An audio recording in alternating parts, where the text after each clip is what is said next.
Добар ден, почитувани! Ова е најновата епизода на магазинот за родителство 0+ месеци. Развојот на способноста за консумирање цврста храна е директно поврзана со развојот на говорот.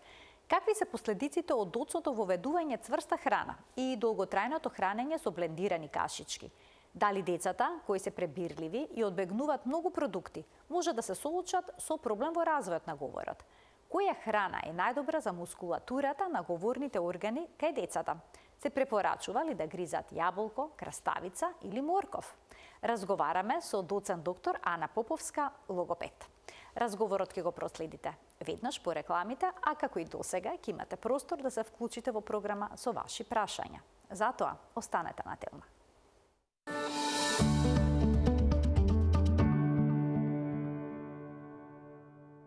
Како пасираната храна и кашичките влијаат врз развојот на говорот? Разговараме со доцент доктор Ана Поповска, логопед, од Центарот за рехабилитација на патологија на вербална комуникација, поранешно Центар за слух, говори глас. Да, за рехабилитација на слух, говори глас. Ви благодарам. Добре ви дојдовте во студиото на Телма и добар ден. Ви благодарам на поканата и драго ми е што повторно имаме прилика за разговор. Во последните години расте бројот на деца кои што имаат некаков проблем со развојот на говорот. Што велат истражувањата? Дали може би сето ова е на некаков начин поврзано и со начинот на исхраната? Секако дека е поврзано. Во раната детска возраст, говорот и развојот на говорот и развојот на способноста за хранење одат паралелно и некаде до третата година тие се совпаѓаат. Од една страна е точно тврдењето, истражување имаме и македонски, каде што велиме дека од 39 до 47% дечиња на предучилишна возраст се со некаква потреба за поддршка од логопедски третман, а од друга страна секојдневното искуство во амбулантите логопедски со кои што се соочуваме ние се дечиња кои што во разговор со родители ќе сретнат информација дека се уште се најчесто подложени на храна која што е обработена, процесуирана и подготвена да со најмалку труд и најмалку ангажман на оромоторниот апарат биде консумирана, биде голтната. Најверојатно затоа што родителите претпоставуваме дека е многу побрзо, многу полесно и многу поедноставно да го обезбедат нутритивниот внес, значи калорискиот внес и разновидноста на храната, но не секогаш исхраната се сведува на нутритивниот внес. Тука има две уште побитни компоненти, посебно до третата година. Едната компонента е однако која што се однесува на социјалниот аспект и втората компонента на физиолошкиот аспект. Што значи хранењето представува предуслов за правилен говор, односно изговор на гласови, а подоцна и соодветна разбирливост на она што е кажано од страна на детето. Тоа значи дека хранењето не представува само нутритивна задоволување на потребите, туку од една страна представува стекнување на невроразвојна вештина, од друга страна представува развој на социјалните вештини на комуникација, бидејќи првите форми на комуникација кои што се воспоставуваат помеѓу мајката, односно негувателот од една страна и детето кое што се храни од првите часови, не само од првите денови, е она што подразбира и предуслов за социјална интеракција, односно размена на информација, размена на емоции и градење на топла емотивна врска и стабилност. Од друга страна, невроразвојна вештина велиме затоа што хранењето во основа се подложува на рефлексите, на вродените рефлекси кај новороденото, кое што е подготвено прво за течна храна, а подоцна и рефлекси кои што помага да вродените способности со помош на искуството и разновидната храна ги префрлиме во некакво искуствено, волево и многу по-соодветно, многу по-комплексно и многу по-успешно консумирање и на другите типови храна. И они последен момент кој што е исто така многу битен, а тоа е оромоторниот развој, кој што нас ни е основен предуслов за правилниот изговор, а кој што во основа е правилно хранење. Јас внимавам да не секогаш биде исхрана, бидејќи хранењето е тоа кое што нас ни дава добра основа за говор, изговор, хранење во смисол на почеток хранење од страна на негувател, а потоа и само хранење во некој подобен период, некаде после 6-тиот месец, 7-миот и 8-миот, Ќе поразговараме кои се предусловите за тоа, но тоа е многу битно бидејќи се развиваат способностите на устната, способностите на забите, на горната и на долната вилица кај доенчето и способностите кои што се однесуваат на движење на јазикот, кој што е исто така има значајна улога се до моментот додека во устето на доенчето не почнат да растат, односно не почнуваат да се потполнуваат првите млечни запчиња. На која возраст обично треба да се воведе немлечната, односно цврстата храна? И што значи адекватно воведување на цврста храна? Каква треба да биде незината текстура? Основни правила за млечната храна е всушност задолжително, односно ексклузивно доење, односно хранење со млеко до 6 месеци, но хранењето со млеко односно преку шише, е обврска на секој родител, односно основен начин на внесување на нутритиенти до првата година. Што значи немлечната храна не е приоритет за правилна исхрана кај децата, туку е начин да го збогатиме искуството, да почне детето да учи да јаде правилно, да ги развива своите оромоторни способности, па дури потоа, после првата година, можеме да кажеме дека тој вид на храна, немлечна храна, е и на некаков начин и ги задоволува критериумите за нутритивен внес.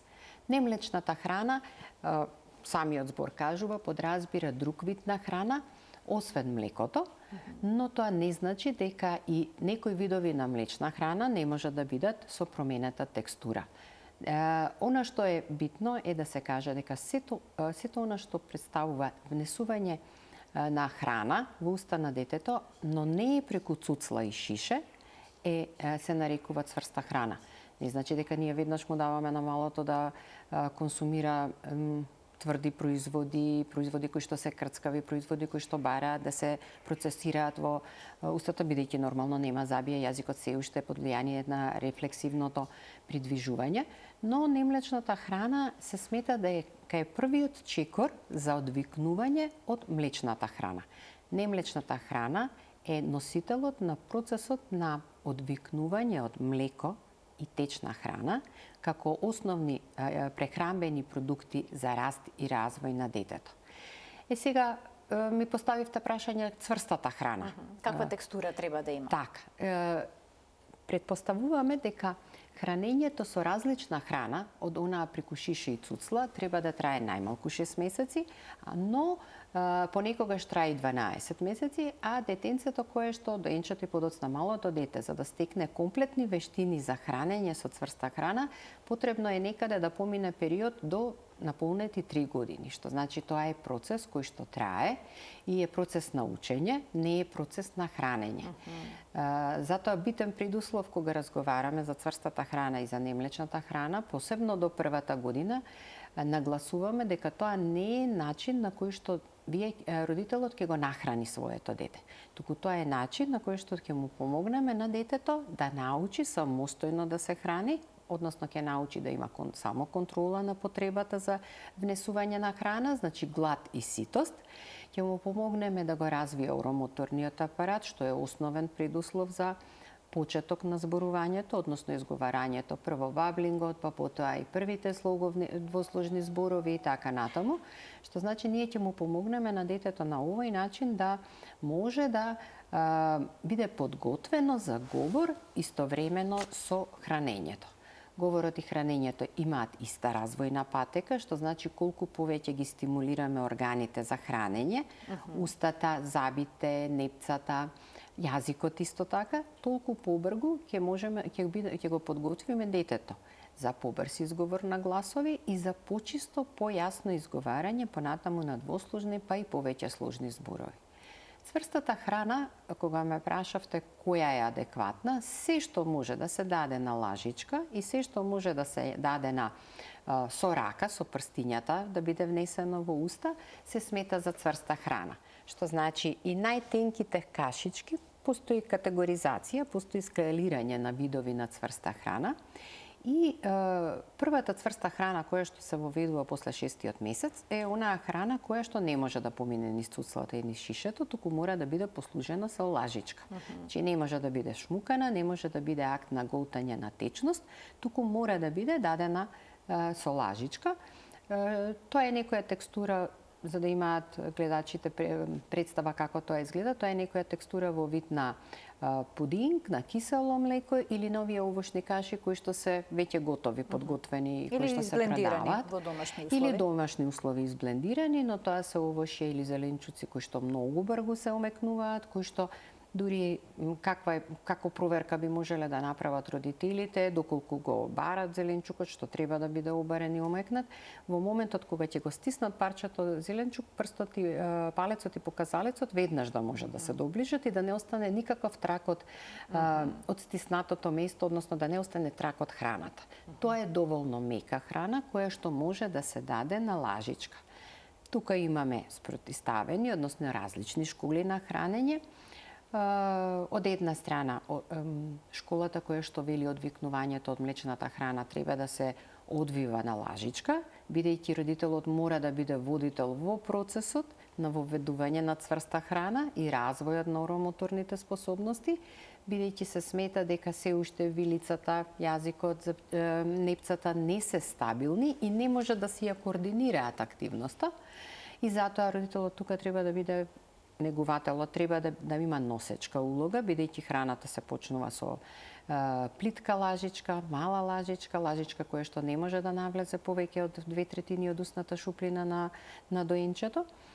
А во исто време треба да се врши и фиксација на долната вилица, која што има движења се уште некоординирани и се уште јазикот е под влијание на рефлексите, на вродените рефлекси. Тука има навистина дискусија, бидејќи често се покренува прашањето за вкусот, за прифаќањето на храната, за тоа што е она што доенчето го преферира како храна.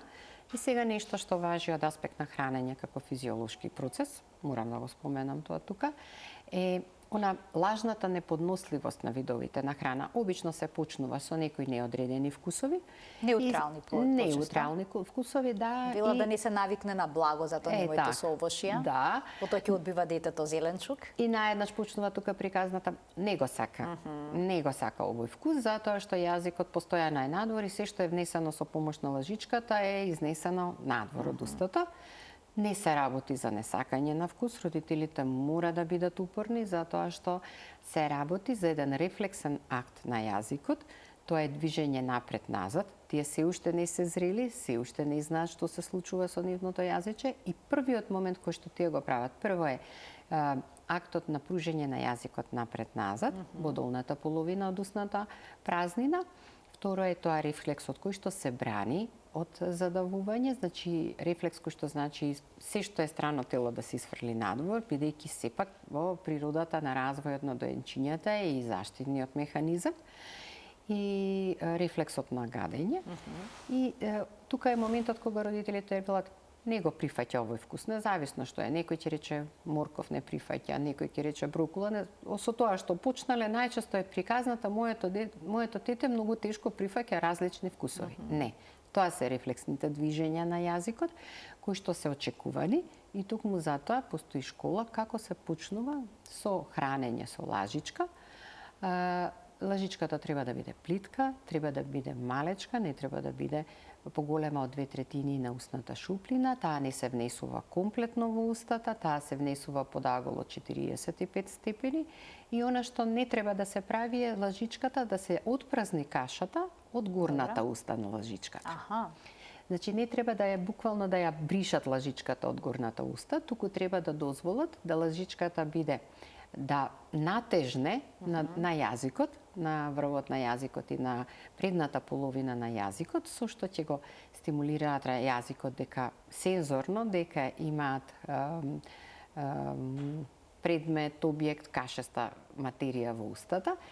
Со самото тоа и се извлекува, исто така по 45 степени, и тој момент е битен затоа што се вели на тој начин родителот му помага на детето да ги зајакне мускулите на устната, значи мора да ја стегне лажичката, бидејќи тоа е рефлекс кој што потекнува од моментот на доење, како што детето има рефлекс на прифаќање на цуцлата од шишето или мајчината града, треба да се продолжи со поттикнување за да детето само ја избрише лажичката со тој акт на стегање на устните и храната да си остане без никаков притисок во устната шуплина.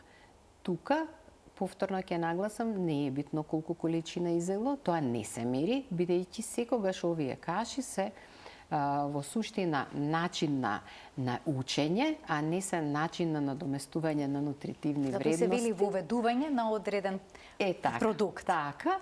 И значи хранењето со лажичка всушност игра голема улога во развивањето на говорниот апарат кај детето. Така, игра голема улога, бидејќи јазикот го навикнуваме на дразби, прво и основно е тоа, но воедно и со хранењето со лажичка не подразбира продолжено блендирање на храната, бидејќи во лажичката потоа следуваат продукти кои што може да се изгмечат со вилушка, па потоа продукти кои што се ситно мечени, но остануваат како партикули околу 2 мм до 3 мм големина, бидејќи тоа е, например, да речеме ситно мелено месо, мелено месо. Не знам, јас не навлегувам во нутритивниот аспект, сега кажувам ова што е нашиот текстура и развој на говор. Што значи дека понатаму треба храбро да се настапува во поглед на тие нови партикули, нови видови на текстура. Понатаму храната треба, кашичката треба да е во вид на павлака, значи густа, да не капе сама од лажичката, да и кога ќе се сврти лажичката, тоа е проверката уствари родителите што треба да ја прават. Дали е доволно густа? Дали е доволно густа? Да не испадне од лажичката. И кога ќе падне, да падне како цело купче храна. Значи треба лажичката да остане чиста од како веќе гравитацијски ќе ја свртите, значи не треба да останува трага.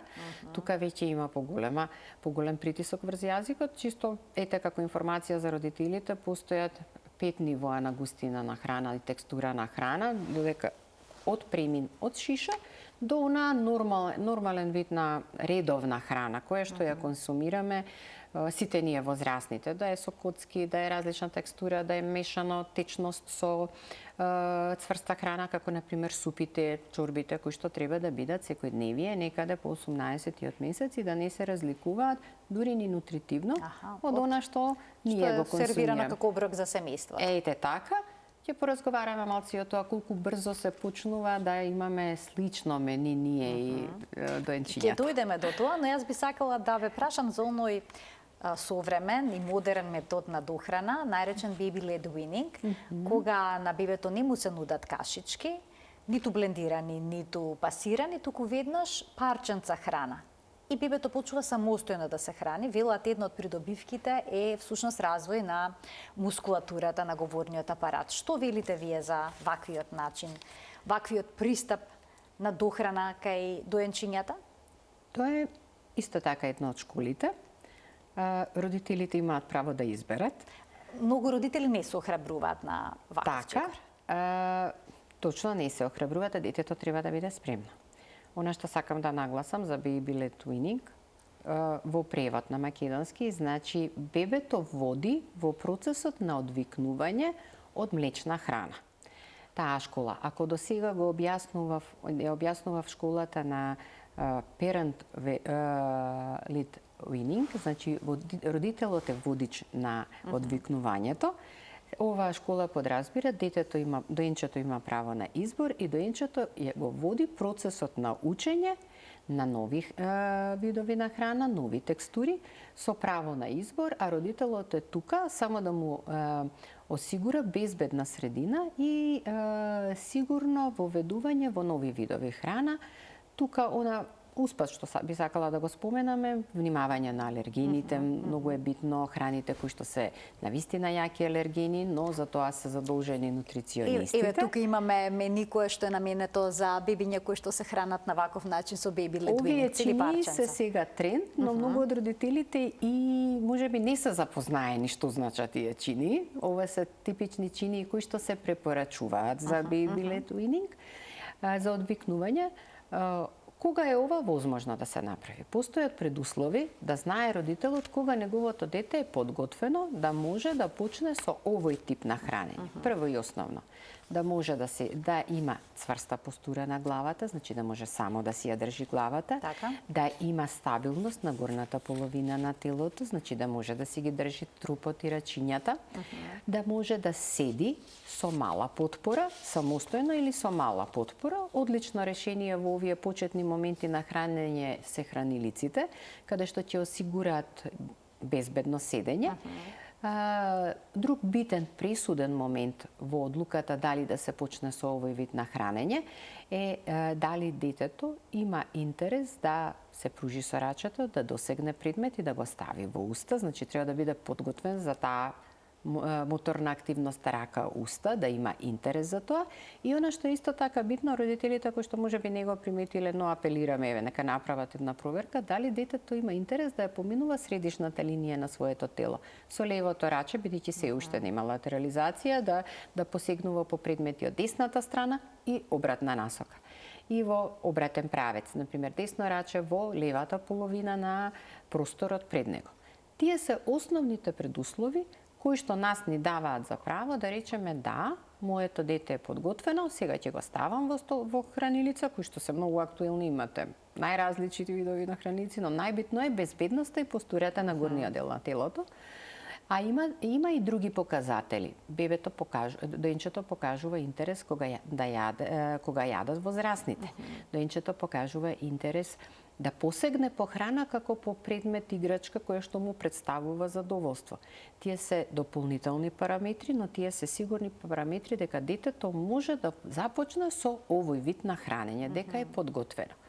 Предизвикот е цврста храна, но тоа не значи храна која што бара загриз со запчиња, бидејќи тие ги немаат забите се уште.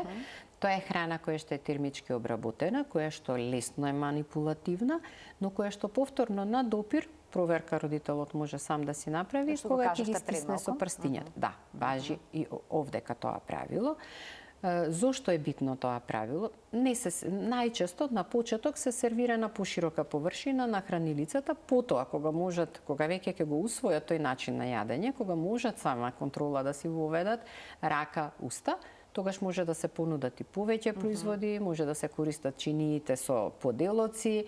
Тоа е веќе и естетски момент, да речеме, некоја воведување во култура на хранење, но на почеток е доволно во поголем сад да бидат ставени неколку парчиња, треба да бидат доволно големи за да може да ги фати со сопственото раче и да останува дел од храната, цврста да останува надвор од рачето за да има интерес да ја доведе до устата и да може да ја стави во устата. Зошто е битно baby led weaning? Дали сега ние сме малце подневие која што повеќе ќе дискутира за овој предизвик. Што е битно? Затоа што детето се учи уште веднаш да го употреби рефлексот на движење на јазикот горе-долу, кој што го заменува моментот на искуствено жвакање, значи вовед во жвакање, недостасуваат се уште запчињата од страните, но јазикот е тука што ќе ја подигне храната нагоре, ќе ја откине, мека е таа, не треба многу, заедно со усните ќе ја откине како парче и нема да има потреба повеќе од движење на јазичето напред-назад и горе-долу, бидејќи тука е способноста на 6 до 9 месеци, таа е способноста за движење на јазикот, некаде околу 8-9 месец почнува јазикот да оди од една кон друга страна да се движи, но успешно, координирано, не дека не се движи јазикот, но успешно и координирано. И така го навикнуваме, го подготвуваме за гризањето со запчиња, односно она што подразбира на вистина правилен процес на процесирање на храната, односно на жвакање на храната. И затоа е храбар чекор, но безбедноста е на прво место. Родителот мора да му обезбеди да биде мека храна и мора да му обезбеди да не може повеќе од 1/3 во устата да го остави објектот, односно парчето храна, бидејќи, не дај Боже, откинувањето и доцнењето во активирање на некој од рефлексите може да предизвика некаква, да речам, вознемирување, но сепак тука се рефлексите заштитни кај доенчето да се накашла, да го поврати, да го плукне, така да треба малце да се охрабрат родителите и со овој начин бидејќи има повеќекратна корист, ако речеме од аспект, например, на координација рака-уста. Одлично стимулирање на движењето на двете рачиња. И што не треба да се плашат, да бидат предупредени дека тоа е еден невиден хаос околу хранилицата, дека храна ќе има насекаде, дека таа храна не се брои за јадење, да не се мачат да пребројат колку изело, бидејќи тоа не може да проценат. Не се проценува, значи стручен совет е него сметајте овој вид на хранење како начин на задоволување на нутритивните вредности, туку начин на учење. Така. И оромоторна стимулација. А во однос на стимулацијата на говорот кај детето, препорачувате ли да му се даде корка леп, што е едно искуство кое што е присутно на овие простори?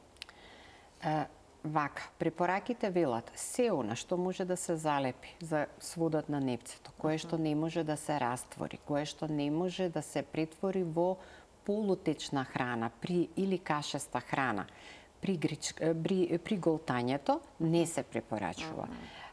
Што значи леп може, но не тазе леп, да не биде мек, да не биде свеж и да не прави тестеста текстура која што би му направила проблем, односно курката леп, ако буквално за тоа разговараме, треба да биде безбеден вид на храна, подобро пустар леп, подобро да биде посув леп, кој што ќе се раствори во трошки во устата и ќе се голтне. А што е со оние деца што се пребирливи и што не јадат навистина многу прехранбени продукти? Дали кај нив може да се забележи доцење во развојот на говорот? Ке има ли некакво влијание, нивната пребирливост? Пребирливоста во хранењето, односно во изборот на храната, е широка тема, бидејќи може да биде во суштина проблем на детето, но и проблем наметнат од родител. Што споменавте на самиот почеток? Да. Кога родителот се повлекува, смета дека детето не сака да јаде одреден продукт и повеќе не му го нуди. Не го нуди. Тука мора да бидат родителите препазливи. Прво и основно правило е кога воведувате нов продукт во исхраната. Да речеме се јадело еден зеленчук или едно овошје, треба да се вклучи нов од нутритивен аспект, ниско алергичен, ниско ниво на алергени да има. Никогаш вели немојте да му го маскирате со другите видови на продукти што ги давате, бидејќи доколку не сака да го прифати, ќе почне да ги одбива и оние делови од кашата, од текстурата, кои што претходно со задоволство ги јадел и вие ќе поттикнете вид на некој, сега да не се разбираме буквално, не е тоа траума, но е вид на непријатност и страв дека ќе му биде понудено нешто што не му се допаѓа и тој ќе почне секоја храна да ја одбива. Во секојдневието е познато пребирливите деца се деца кои што во одреден период од развој на способноста за хранење одбиваат видови на храна, но пребирливоста во хранењето не е фактор кој што треба да загрижува. Во секој период имаме деца кои што, знаете, еден месец јаде исклучува еден вид на храна и тука родителите се загрижуваат. Понатаму тој вкус го заборава па бира друга храна. Не е нешто што треба да ги загрижува родителите, доколку периодот завршува и тој почнува да бира друга храна, бидејќи не влијае на општиот раст и развој, не влијае на напредокот во килажата, во тежината не влијае. И секогаш од секоја категорија на прехранбени продукти тоа дете има некоја омилена храна. Можете да му ја, да речеме, понудите и да помине, што значи нема да страда ниту нутритивно. Сега тука има еден друг момент кој што може да е во позадина, скриена етиологија како траума, сензорна дисфункција, тоа се дечиња кои што имаат рестриктивен внес на храна или одбегнуваат храна. Тоа е посериозен проблем. Прво што се детектира е дека трае подолго одбивањето на храна, се помалку вкусови детето бира да проба, посебно кога треба од оној неутрален вкус да му внесете и кисело, и сладко, и други видови на вкусови, почнува да одбива цели категории на прехранбени продукти, не напредува во килажата, станува вознемирено, избегнува да социјално да го доживува актот на хранење, значи не сака кога другите јадат, одбегнува тој да јаде, кога другите јадат, се вознемирува страшно кога е време за оброк и тука треба навистина тимски пристап да тоа дете се извади од таа траума. Некогаш се случува да во рано детство имале проблем со залетнување на некоја храна, па понатаму имаат страф од секоја храна која што има слична текстура, која што му носи траума на детето, и тука треба трпеливо, бидејќи тој период на враќање во нормално хранење е многу подолг од овој период, да речеме, на пребирливи јадачи. Пример за дечиња кои што се со рестриктивно и одбегнувачно внесување на храна се дечињата со аутизам, бидејќи имаат тие сериозни сензорни дисфункции, не само на сетилата по целото тело, туку се и пречувствителни на одредени видови на храна, на одредени видови текстура, и тие буквално се сведуваат само на еден вид на храна, дали е тоа грицка, дали е тоа, да речеме, суфлеп и така натаму, тестенини сварени и така натаму. Тука треба малку посериозен пристап во хранењето, и тука треба да се завземе тим, не само родителот и советодавно нутриционистот.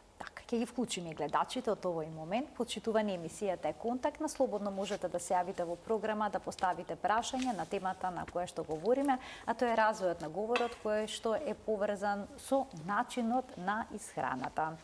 Ние сега продолжуваме понатаму. Споменавте дека до одредена возраст децата треба да ја конзумираат истата храна како и нивните родители.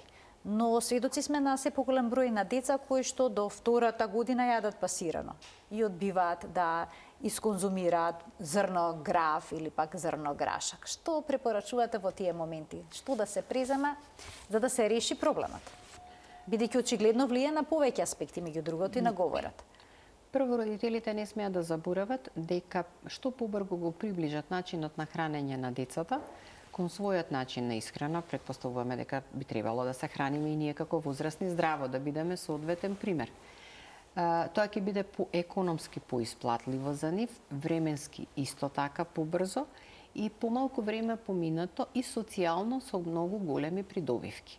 Што значи тоа? Дека зеленчукот може да се подели на два, па едниот да се обари, да биде во функција на хранење на детето, хранењето задолжително да се одвива во исто време со возрастните, да не се доживува детето. Овие се и социјални моменти кои што се многу битни за интеракцијата родител-дете и за создавање на квалитетни врски помеѓу родителите и децата. Хранењето е актот на хранење, е многу битен момент во семејното живење.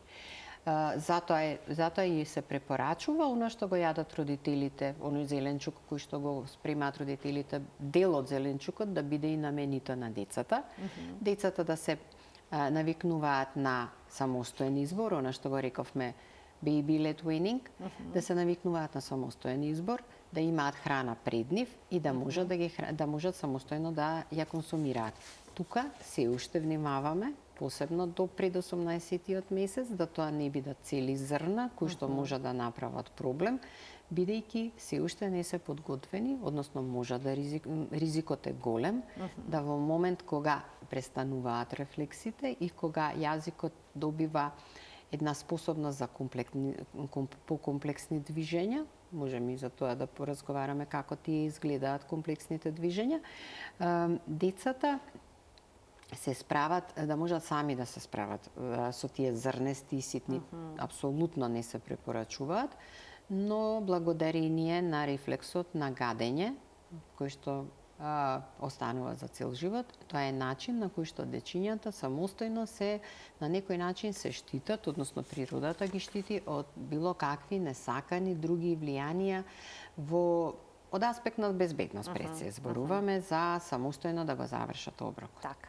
Дури после првата година се очекува да оваа немлечна цврста храна придонесува и кон збогатување на нутритивниот внес, да се зброи како вистински оброк. До првата година тоа се повеќе оброци кои што спаѓаат во категоријата на ужинки. Ќе ги вклучиме гледачите од овој момент. Добар ден. Добар ден. Повелете. Ве поздравувам многу, поздрав до вас. Ви благодарам. На телефон мајка на 4-месечно бебе. Така. Ме интересира од кога треба да почнам, сега е на доење. Строго го дојам. Му давам по некоја капка вода, од кога треба да почнам да го дојам? Да, со дохрана всушност, да, Со за дохрана, почеток. така да треба да Така. почнам премин кон исхрана, да речам Добро. кашици. Само имајте предвид дека денешната гостинка е логопед, не е педијатар, но секако ќе ви даде насоки, бидејќи на некаков начин се тоа се испреплетува. Ви благодарам за вклучувањето во програма. Поведете. Ке се навратам на дел од информациите кои што ги споделивме. Така. Ако сака календарски, тоа е после 6-тиот месец. До 6-тиот месец остануваат препораките за ексклузивно доење, посебно ако станува збор за дете кое што е на природна исхрана, на мајчино млеко, по наполнети 6 месеци, календарска возраст, може да се размислува за Така. воведување на немлечна храна, но секогаш родителот да го има во предвид она што претходно го набројавме. Кои се основните знаци за подготвеност за дохрана? Прво тоа, кои се дополнителните знаци? И трето, може би треба да ги спомнеме митовите кои што се владеат меѓу младите мајки, дека дохраната се почнува ако не напредува со килажата, ако не доволно се развива, ако не пие, ако не е доволно, не внесува доволно млеко согласно оние параметри колку количина на млеко треба да се внесува во тек на еден подој, во тек на 24 часа колку треба да бидат подој. Решението за тие моменти не е дохраната, затоа што еден од дополнителните критериуми кога да се почне со дохрана е дека детето треба да ја удвостручи родилната тежина. Што значи дека имаме повеќе параметри кои што треба да се земат во предвид за да се одлучи кога да се почне со хранење.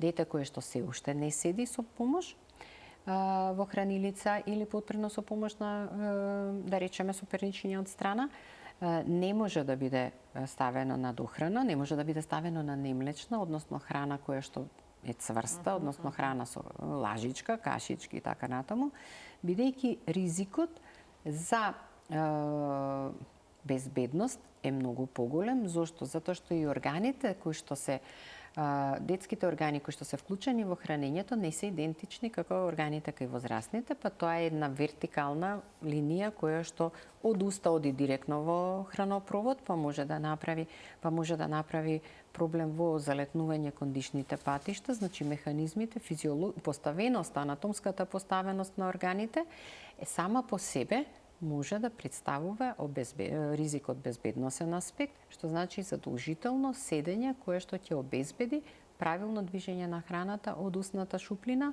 со актот на гултање кон хранопроводот и стомачето понатаму. Уште еден гледач ке вклучиме. Добар ден. Ало? Повелете. Го очекуваме вашето прашање. Моето прашање е следното. Дете со нормален развој, кога треба да се јави говор? Така, на која возраст може да се очекува говорот, првиот збор, нешто по-конкретно или само говор? Да. Добро. Ви благодарам за вклучувањето во програма. Повелете. Многу дискутабилен дел кога да се јави говорот. Значи, зборувањето не е прозборувањето, туку многу порано. Пред прозборувањето, детето треба да комуницира. Родителите доаѓаат и велат, моето дете не зборува.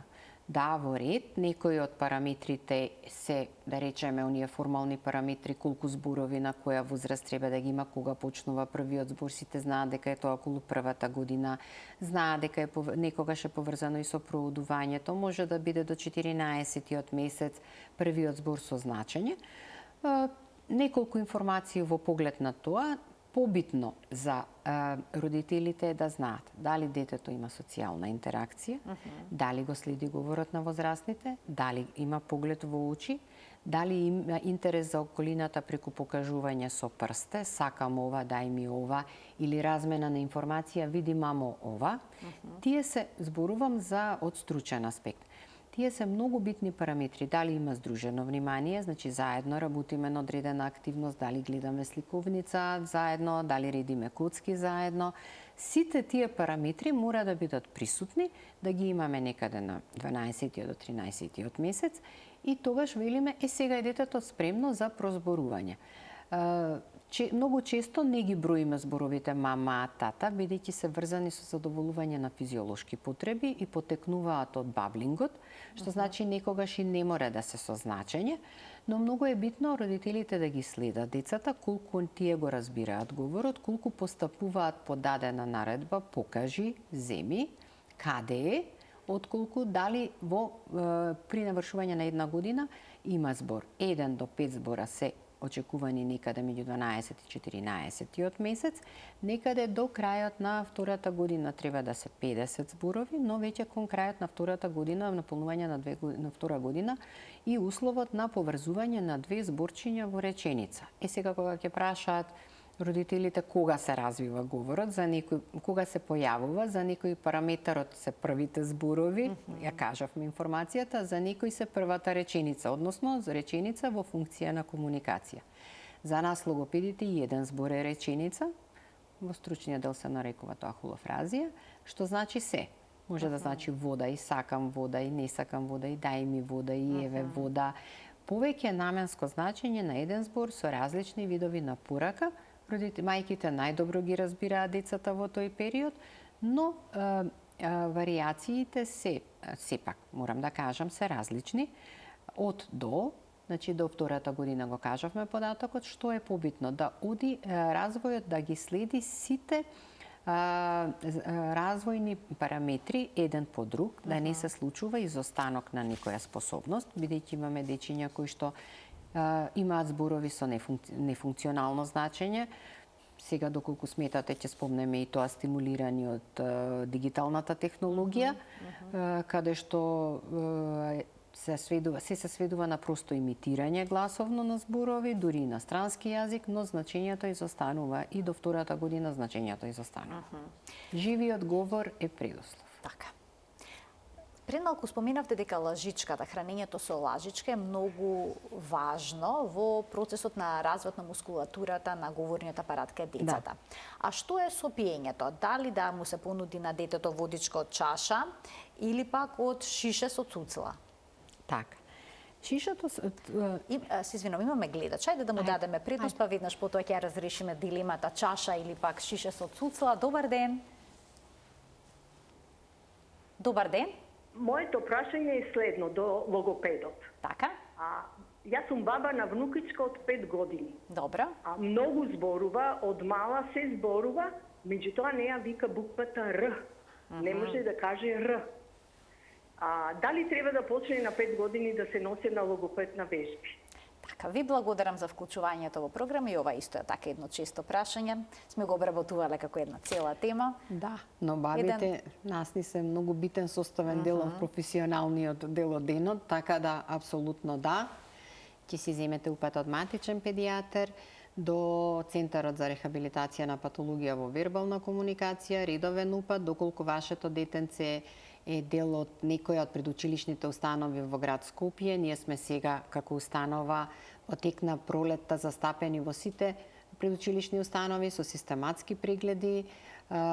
Правиме проценка на дечињата, ќе добиете известување и од таму дека треба да не потсетите и во зависност од нивото на внимание, од нивото на желба за соработка, гласот Р ќе биде научен со различна динамика, секој дете го совладува, но дефинитивно потребен е логопедски третман. Нема прерано или има? 5 години, дали е рано или е не, на време. Да, па дечињата. Знаете што дури препорачуваме пред да тргнат во училиште да ги совладаат сите гласови, затоа што прво е социјалниот момент, обележувањето на детето, ќе се срамат и така натаму. Второ е расположливоста на времето. И трето, апсолутно да бидат подготвени за сите предизвици, затоа што поголем број на гласови неизговарање може да доведе кон поголем број на букви непрепознавање, понатаму проблеми во пишувањето. Значи, едно со друго е поврзано.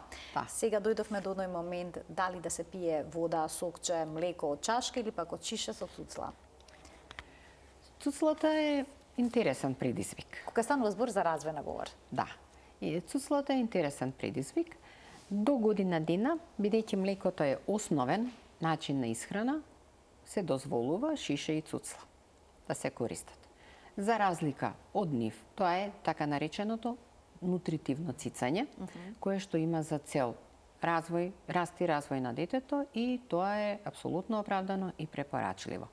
Друг момент кој што е исто така битен е моментот на ненутритивно цицање, кое што е форсирано од родителите, дури е малку и тренд каква ќе биде цуцлата, дали ќе биде интересна и така натаму.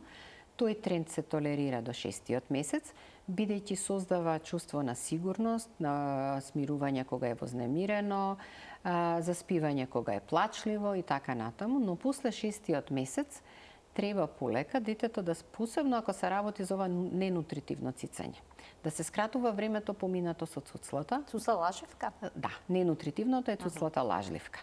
Треба да се скратува времето, бидејќи детето има интерес за околината, има интерес за фаќање на предмет, има интерес за ставање на предметите во уста и тогаш веќе тоа ја истражува околината. Ако е цуцлата во уста, тој акт е така недостасува. Изостанува. Да, и што може помалку да се користи таа цуцла лажалка. И второ, доколку е пролонгирана употребата на цуцлата за ненутритивни цели, значи лажалка, јазикот се навикнува да стои во позиција во долниот дел на устната шуплина, се онеспособуваат оние движења кои што се стимулација за понатаму за подоцна за хранење и џвакање на храната, а исто така и за говорот, за правилниот изговор.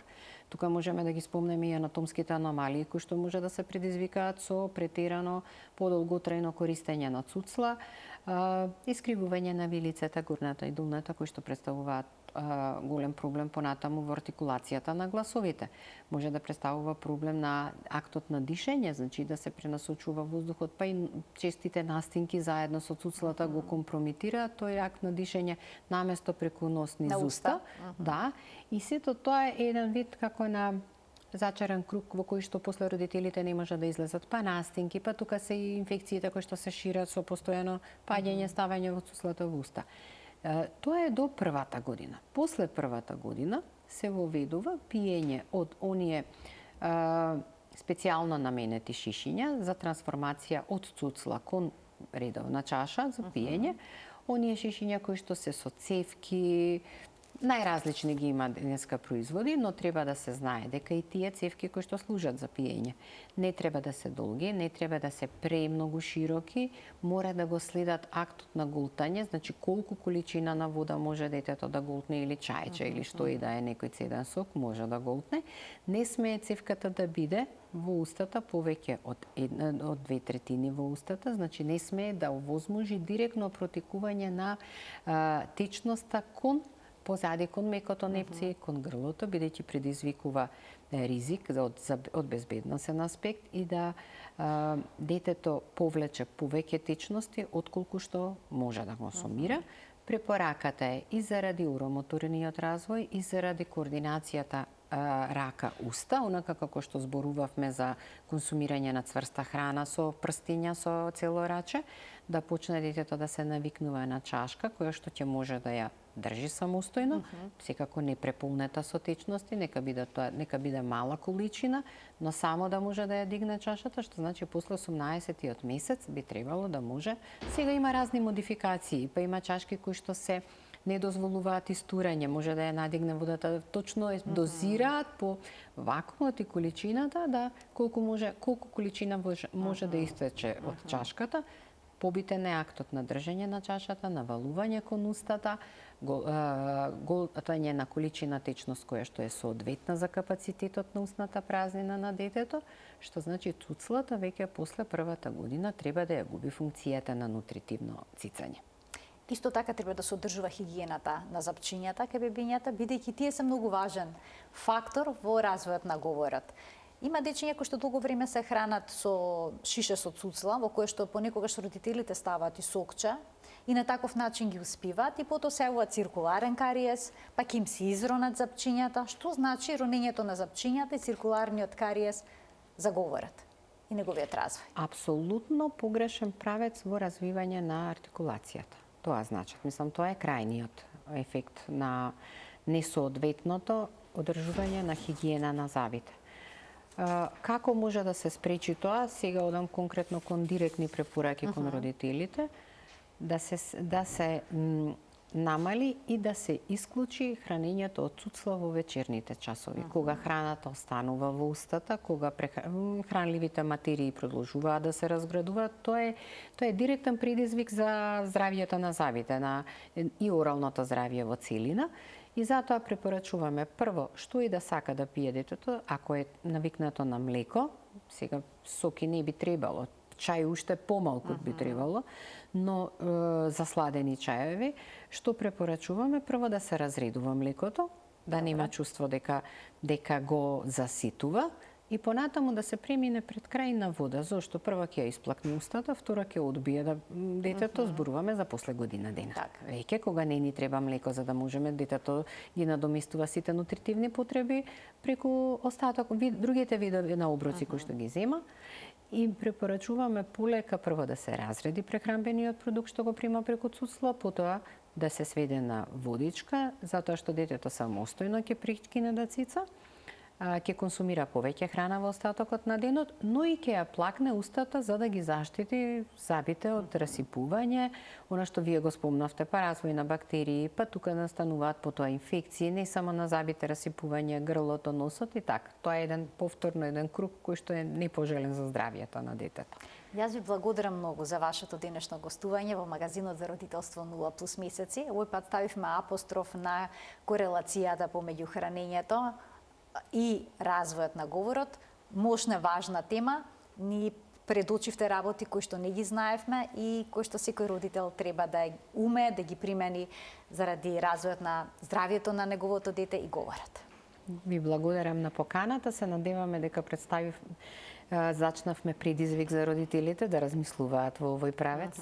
Посебно во периодот меѓу 12 и 24 месеци, така да тука сме и за понатамошни било какви потреби за консултации или било што нешто друго, на располагање на нив се ставаме. Доколку е направена некаква грешка во начинот на исхраната, постои начин брзо да се поправи? Со некакви вежби? Кај логопед? Доколку не е развиена мускулатурата соодветно? Да, постои. Сега зборуваме доколку утврдиме тоа е некаде веќе после втората година. Тоа веќе после втора. Втората 2,5 години, ако поготово се продолжило со процесирана храна, што подразбира блендирана кашаста, онаа што рековме од 4ти степен, што е буквално како овоше што треба во 6 месеци да консумира, тогаш се има специјален третман, уромоторни вежби, што значи активни вежби за зајакнување на мускулатурата, воедно со вежби за масажа на образите, да. И дополнително вклучуваме и употреба на инструменти во тие вежби за уромоторна стимулација. Тука имаме исто така и апарат со кој што можеме да работиме за да ги стимулираме. Сега тоа е веќе, да речеме, ако се работи за дечиња кои што имаат проблем со дисфагија, проблем во тежното голтење заради органски причини, но во секој случај постојат техники и пристапи со кои што можеме да го решиме проблемот, бидејќи тоа ни е предуслов утре и за говорот. Ние секогаш кога ќе видиме неправилен изговор на глас, прво што проверуваме способностите на уромоторниот апарат, доколку нешто недостасува, тоа го коригираме со уромоторни вежби, вежби за мускулатурата, па потоа пристапуваме кон корекција на гласот. Затоа да се избегнува пасирана и блендирана храна и да се премине кон овие методи кои што вие ги наброевте. Ви благодарам уште еднаш за гостувањето во емисијата. Почитувани, тука го заокружуваме денешното издание на магазинот за родителство 0+ месеци. Ви благодарам што и денеска бевте со нас и што не следевте со внимание. Се гледаме секој работен ден на Телма кога заедно учиме за здравието. Ви посакувам пријатен ден.